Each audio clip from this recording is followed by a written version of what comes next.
Prosiguiendo con nuestra cátedra de lógica jurídica, ya el alumno debe tener a estas alturas en su WhatsApp o en su correo electrónico una serie de instrucciones a seguir para las asignaciones pendientes en este trimestre.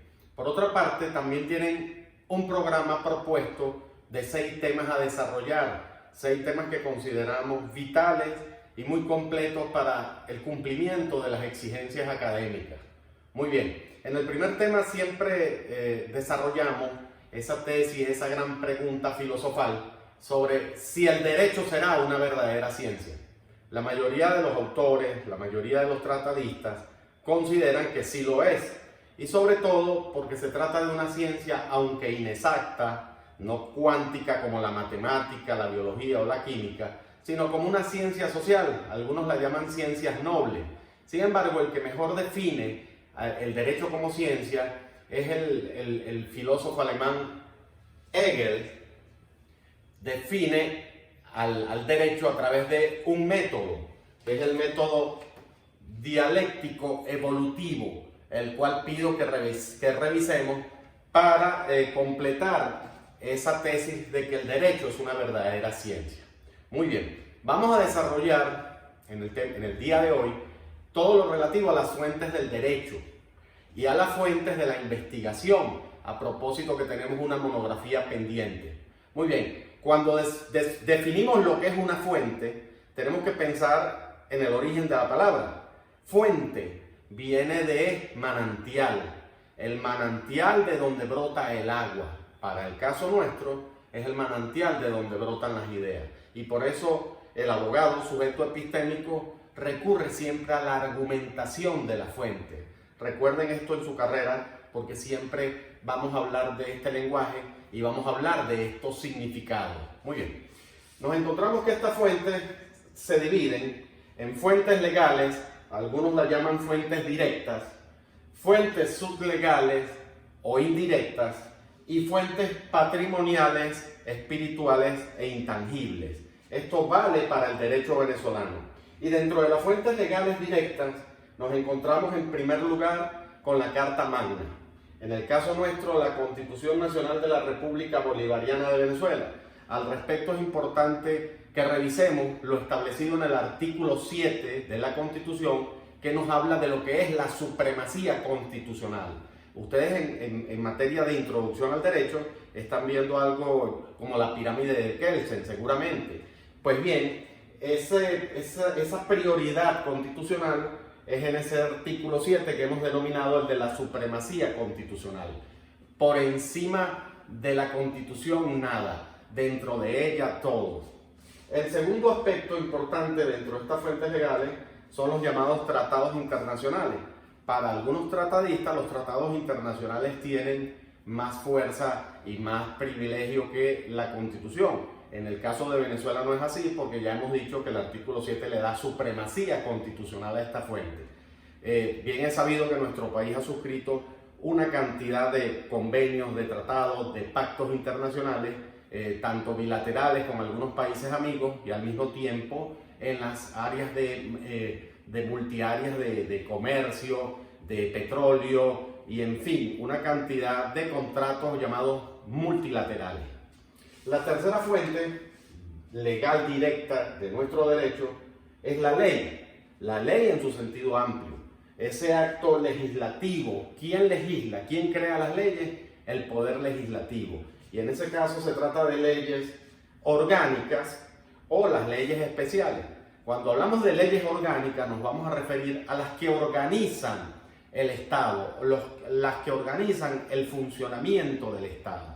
Y cuando hablamos de leyes especiales, son leyes que tratan un tema en particular y por eso su especialidad. Muy bien, esas son las fuentes directas por excelencia, las fuentes legales. Vamos a revisar ahora las fuentes sublegales, llamados algunos por indirectas también. En primer lugar, nos encontramos con la jurisprudencia. ¿Qué es para ustedes la jurisprudencia? Bueno, nada más y nada menos que las decisiones de nuestros tribunales. En este caso, las más importantes de todas son las provenientes de las salas del Tribunal Supremo de Justicia y particularmente la Sala Constitucional, que es la sala de las salas, y la sala que interpreta a la Constitución Nacional. De manera que los abogados siempre tenemos que estar pendientes de cuáles son las decisiones de los tribunales y particularmente las decisiones de nuestro Alto Tribunal Supremo de Justicia. Nos encontramos también con la doctrina.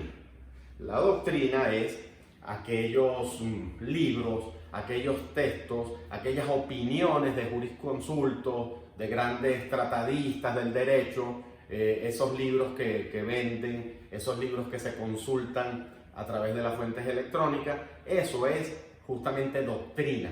Opiniones de los abogados, como por ejemplo el suscrito Juan Pablo Torres, se le da por escribir sobre temas de derechos administrativos o sobre cualquier ámbito del derecho. Esas son opiniones y siempre los abogados tomamos en cuenta las opiniones de los expertos y las opiniones de los tratadistas. Nos encontramos con la costumbre. La costumbre es muy discutida.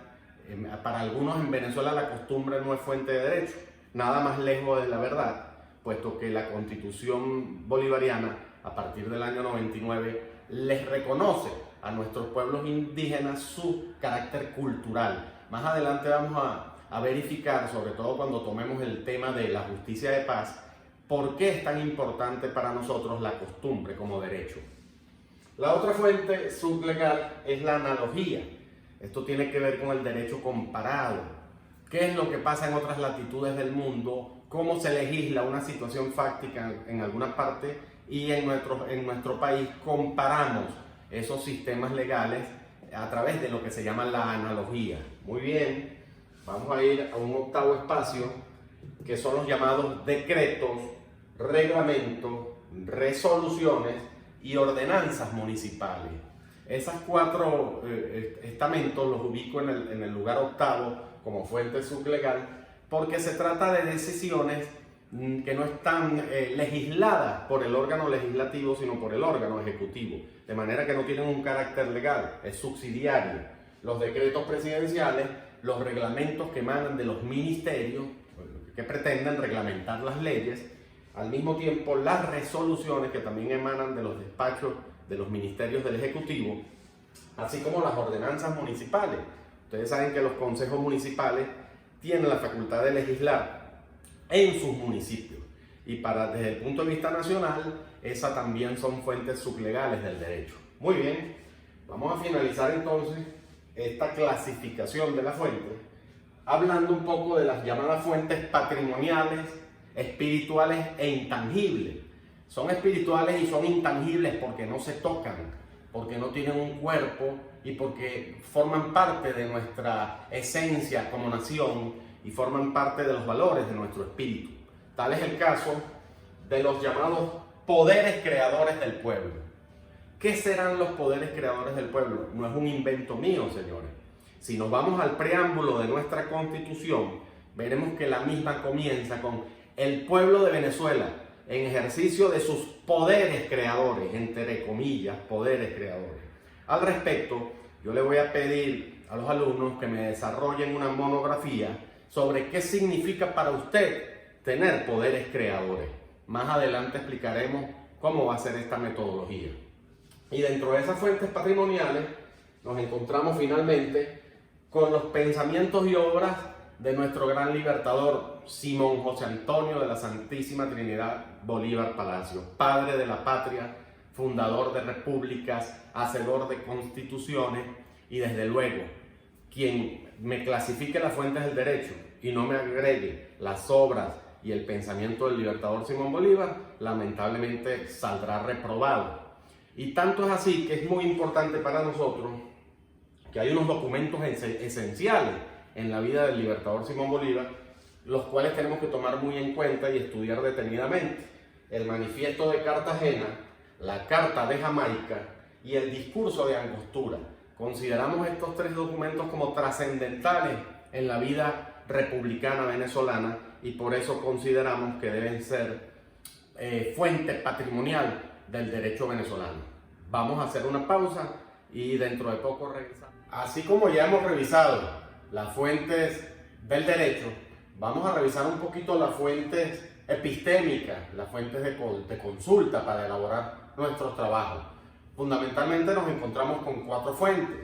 La primera de ellas es la fuente documental, es decir, cuando nos vamos al documento, al expediente, al acta de defunción o al acta de nacimiento, a la partida de matrimonio, al informe del perito, al informe del abogado, en fin, toda una serie de documentaciones que tienen un carácter directo para una investigación o para un trabajo, en fin, tanto en tribunales como en la universidad. Pues. Entonces, siempre vamos hacia la fuente documental en primer lugar. Otra fuente muy importante para nosotros son los testimonios, la llamada fuente testimonial, cuando interrogamos a un testigo o cuando mantenemos una entrevista con un especialista de la materia o cuando entrevistamos a alguien que estuvo presente en un hecho acontecido, en una situación fáctica. Esa es la llamada fuente testimonial. La fuente, durante muchos años nos acostumbramos a ella, son las llamadas fuentes bibliográficas, los libros que los tenemos a disposición siempre de las investigaciones y de las consultas, y es importante que se señale su autor, el título, la editorial, la ciudad y el año en que se editó y por supuesto la página de donde tomaron las ideas. Es importante entonces siempre que mencionemos en nuestros trabajos y en nuestras investigaciones la fuente bibliográfica de donde emanó ese pensamiento o esa investigación.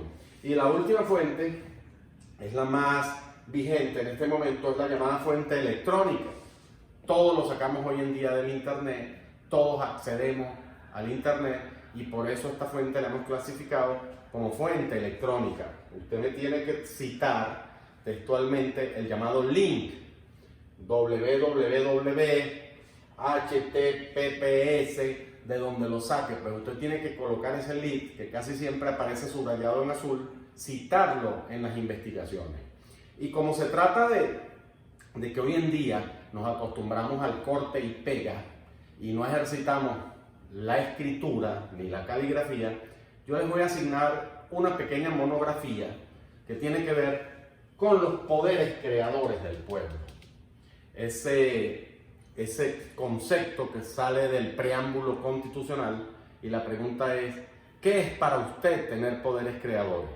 Este es un trabajo que usted me va a hacer alrededor de 3-4 paginitas, elaboración propia, escrito a mano. Voy a evaluar caligrafía, voy a evaluar ortografía, con el conocimiento de que el bolígrafo es un instrumento de trabajo muy importante para nosotros.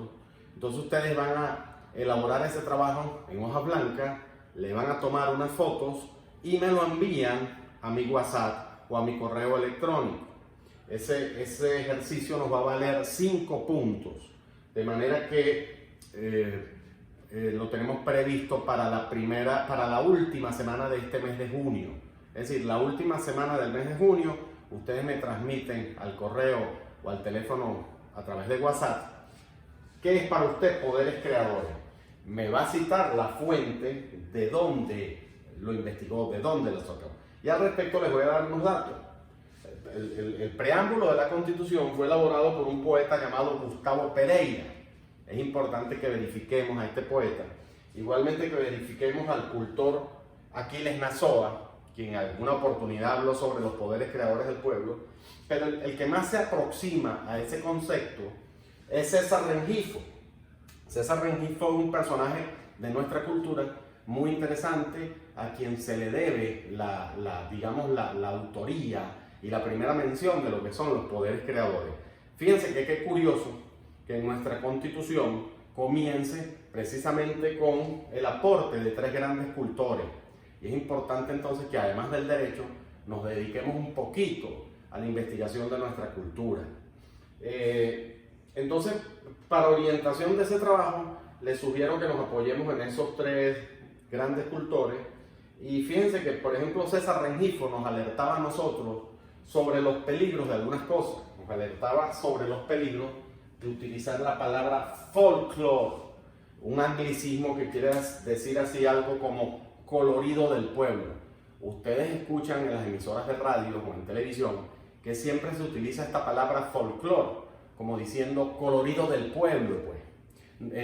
En defensa de nuestro folclore, en valores de nuestro folclore. Y resulta que, según César Rengifo, eso es una trampa de las grandes élites para disfrazar la cultura, porque las expresiones nuestras, llamadas por algunas folclóricas, obviamente son cultura.